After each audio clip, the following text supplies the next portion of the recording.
अस्सलाम वालेकुम। Welcome to my channel.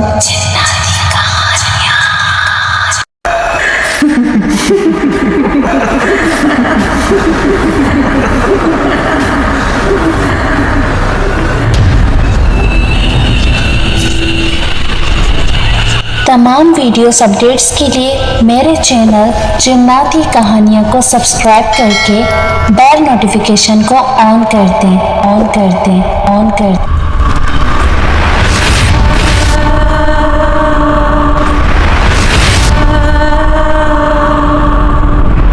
ये कहानी मेरे एक दोस्त की आप बीती है जो आपसे शेयर करती हूँ। दिसंबर की एक सुबह मैं अपने पास आए कुछ मेहमानों के साथ मसरूफ़ था कि मुझे एक कॉल महसूस हुई।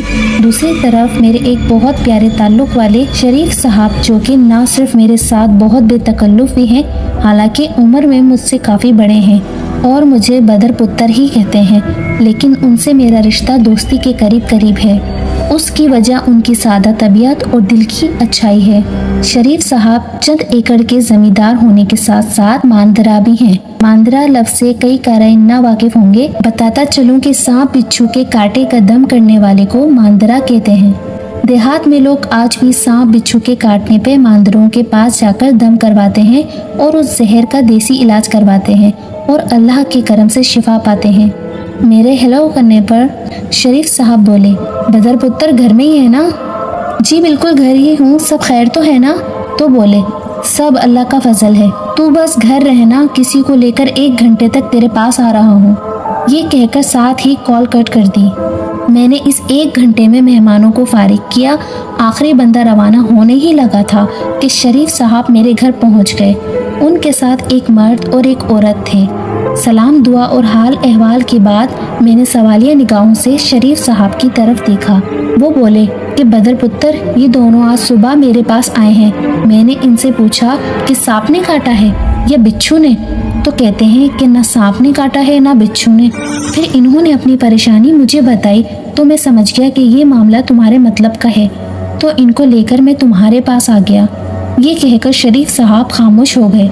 मैंने उस आदमी की तरफ देखा जो मेरी तरह खामोशी से शरीफ साहब की बात सुन रहे थे, तो उन्होंने खनकार कर गला साफ किया और बोले कि मैं आपको सारी बात तफसील से बताता हूँ। मेरा नाम रबनवास है, हम दोनों मियाँ बीवी हैं। इन्होंने 7 बेटी खातून की तरफ इशारा किया।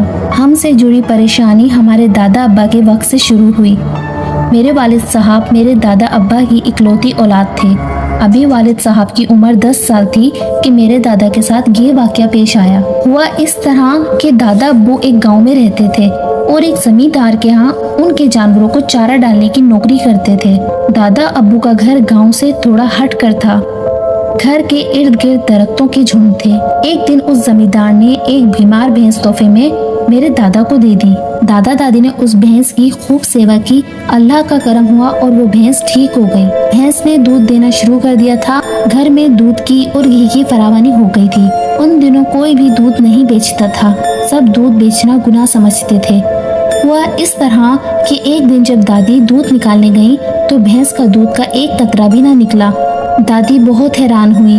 शाम को दूध निकाला गया। हैरानी ये कि अगले दिन फिर सुबह दूध नहीं निकला। दादा दादी शक में पड़ गए कि रात को शायद कोई चोरी दूध निकाल जाता है। उस रात दादा ने रात जागते गुजारी और दादा का शक सही निकला।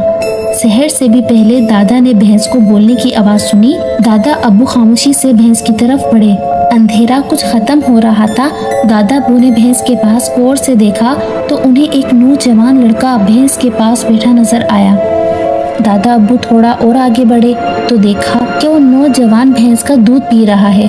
दादा ने गुस्से से उसे ललकारा।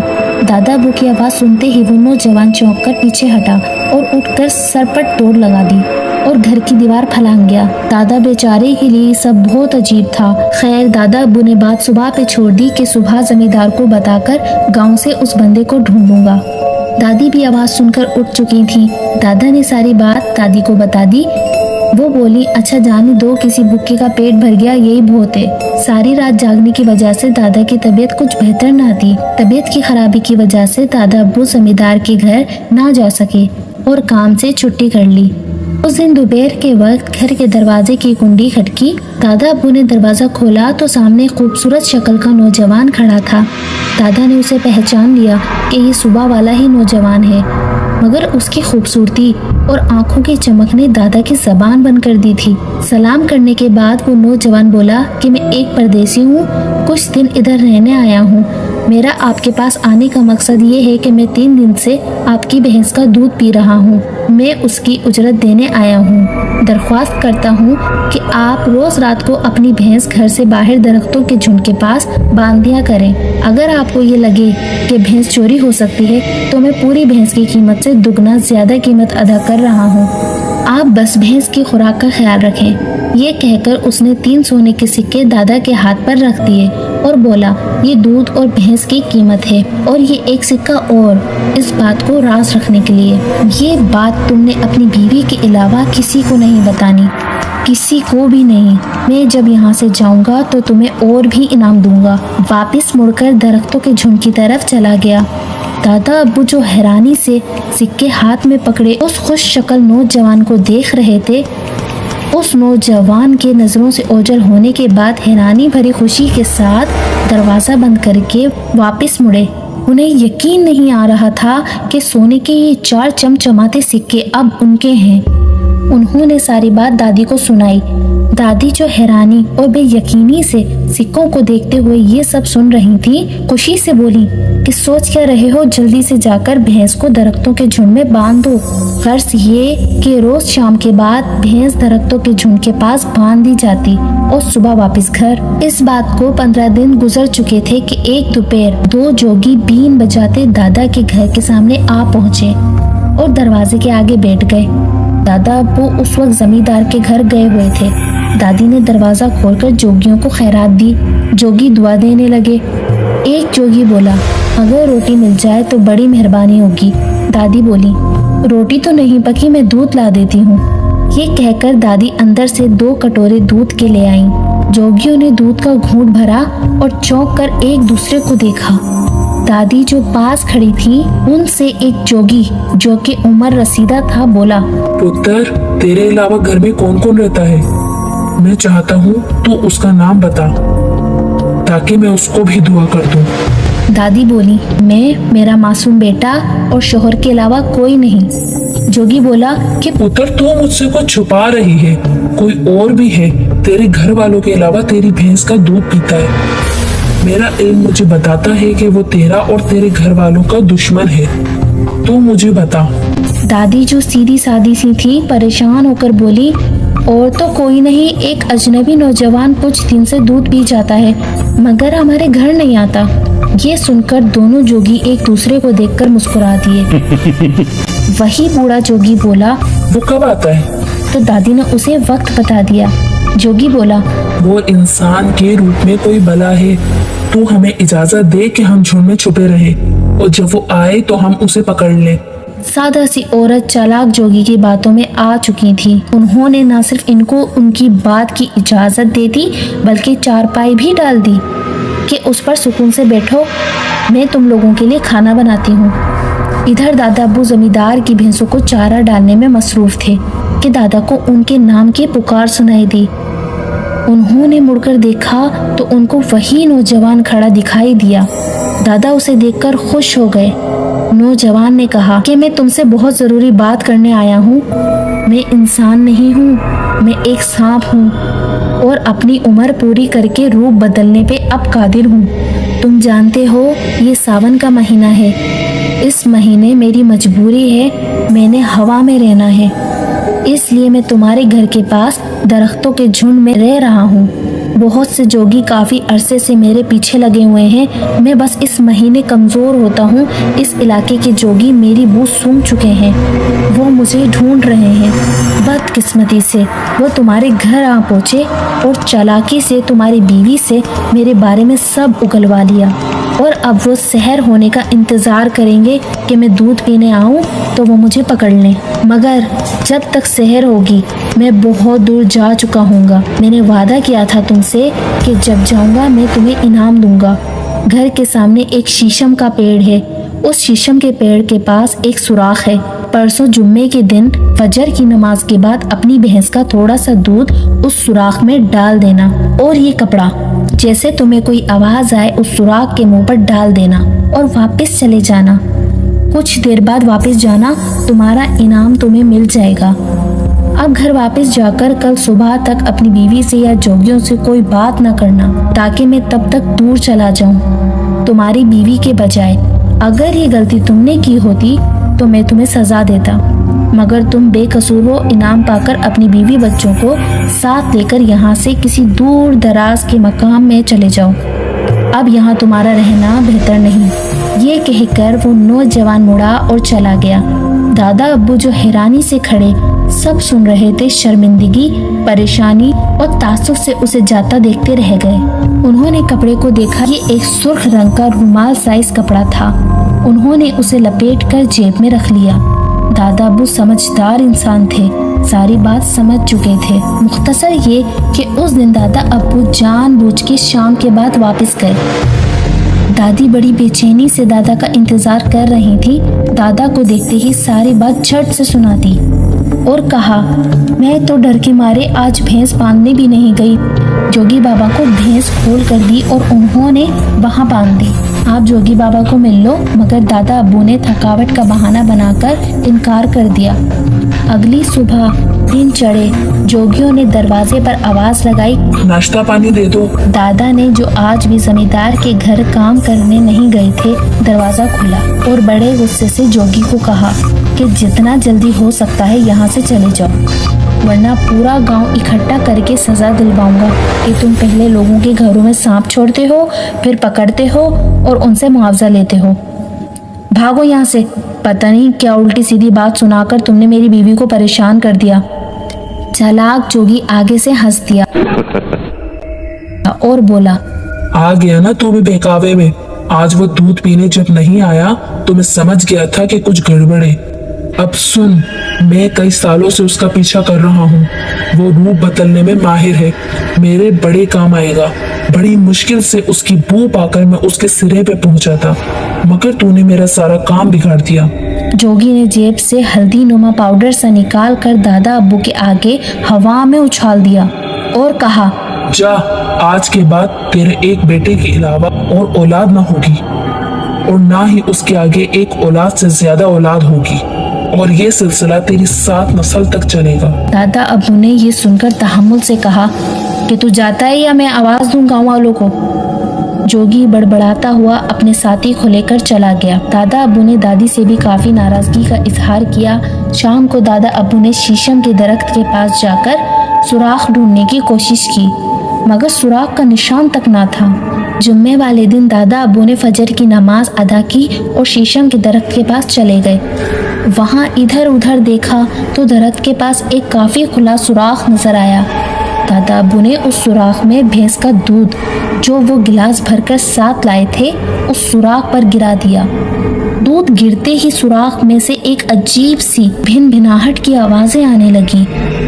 दादा, जो हैरानी और खौफ से ये आवाज सुनने में मसरूफ थे, भूल गए कि नौजवान ने उनको कहा था कि जब आवाज आए तो कपड़ा सुराख पर डाल देना।